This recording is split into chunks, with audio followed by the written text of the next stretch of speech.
सर्वांना. कसे आहात सर्वजण? मजेतच असतात.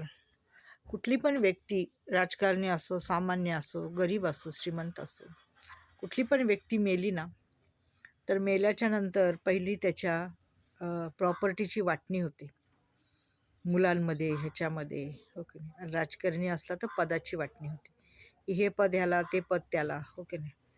काही एक म्हण आहे, पंत गेले आणि राव चढले का, राव गेले आणि पंत चढले, अशी काहीतरी एक म्हण होती. माझी आई म्हणायची, पंत गेले आणि राव चढले का, राव चढले गेले आणि पंत चढले, अशी काहीतरी आहे. एक म्हण आहे बघा. तसं आहे, कोणी गेलं तर कोणासाठी कोणी थांबत नाही, त्या जागेवर दुसरी व्यक्ती येतेच, हो की नाही.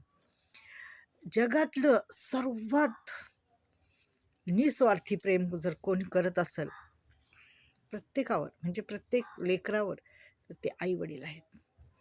आई वडिलांशिवाय जगात कोणीच निस्वार्थ प्रेम करत नाही. आता तुम्ही म्हणताल नाही, आई वडिलांना पण अपेक्षा असते, पण केव्हा असते अपेक्षा? जेव्हा ते काही करू शकत नाही तेव्हा त्यांना अपेक्षा असते. जेव्हा ते करत असतात तर कुठलीच व्यक्ती अपेक्षा ठेवत नाही, माहिती का. ती म्हणते नको, आहे ना, व्यवस्थित आहे, चालले ना, सर्व देवाने दिलेलं आहे ना. जर कोणाला काही नसेल तरच ती व्यक्ती अपेक्षा ठेवते. मी तर म्हणते अपेक्षा ठेवूच नाही.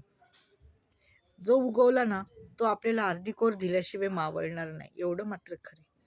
कारण तो तसा उपाशी झोपू देत नाही हो कोणाला, आणि उपाशी ठेवतही नाही. कुठून ना कुठून माणसाला एक टायमाचं का होईना खायला मिळणार म्हणजे मिळणार. कारण तो उगवला ना तो असं मावळू देत नाही कोणाला, उपाशी झोपू देत नाही, माहिती का. सांगायचं. आणि जग हे फार स्वार्थाने भरलेले आहे. जर स्वार्थ असला तरच लोक तुम्हाला फोन करतील, गरज असली तरच लोक तुम्हाला फोन करतील, अन्यथा तुम्हाला ब्लॉक करतील, डिलीट करतील, वेळ नाही सांगतील, फोन नंबर नाही आहे माझ्याकडे सांगतील, आणि तुम्हाला फोन करणार नाही. पण गरज जर असली ना तर 100 वेळा फोन येईल, एवढं मात्र लक्षात ठेवायचं.